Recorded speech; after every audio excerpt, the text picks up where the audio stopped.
নমস্কার বন্ধুরা, কিভাবে দেশি মুরগির মাংস রান্না করতে। আমি মুরগি কেটে নিয়ে এখানে তেলে হলুদ মরিচ ছাড়া ভেজে নিয়েছি।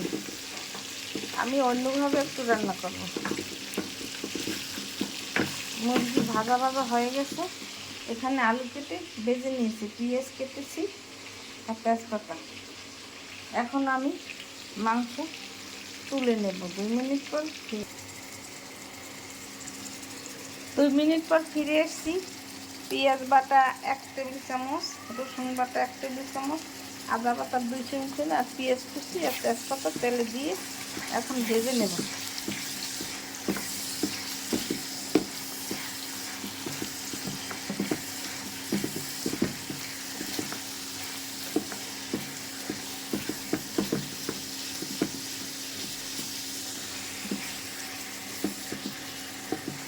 বাদামি কালার হলে জল দিয়ে দেবে। 2 মিনিট পর ফিরে আসছি। 2 মিনিট পর ফিরে আসছি। পেঁয়াজ ভাজা বাদামি কালার হয়ে গেছে। এখানে আমি 2 চামচ মরিচের গুঁড়ি, 1 চামচ হলুদের গুঁড়ি, 1 চামচ ধনের গুঁড়ি, 1 চামচ জিরার গুঁড়ি, গরম মশলা জলে গুলে নিয়েছি। তারপর এই যে পেঁয়াজ রসুনের মধ্যে ঢেলে দিলাম।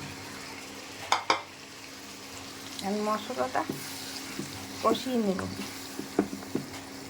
2 মিনিট পর ফিরে এসেছি। মশলার গায়ে তেল উঠে গেছে, মশলা ভুনা হয়ে গেছে। এখন আমি ভাজা মাংস দিয়ে দিলাম। মাংসের মধ্যে এই আলু ভাজাও দিয়ে দিলাম।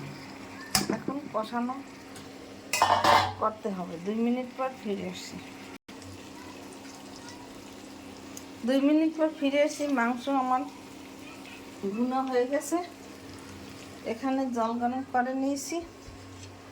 জল গরম পরিমাণ মতো দিয়ে দিলাম।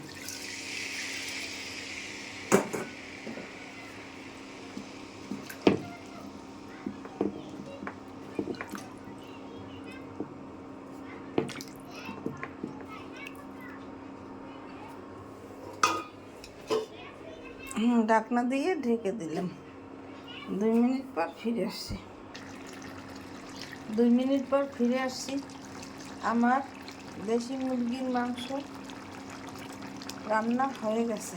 আপনারা এইভাবে রান্না করে খেয়ে দেখবেন, খেতে অনেক সুস্বাদু লাগবে। নতুন নতুন ভিডিও পেতে আমার চ্যানেলটাকে সাবস্ক্রাইব করে দেবেন, লাইক কমেন্ট শেয়ার করে পাশে থাকবেন। ধন্যবাদ।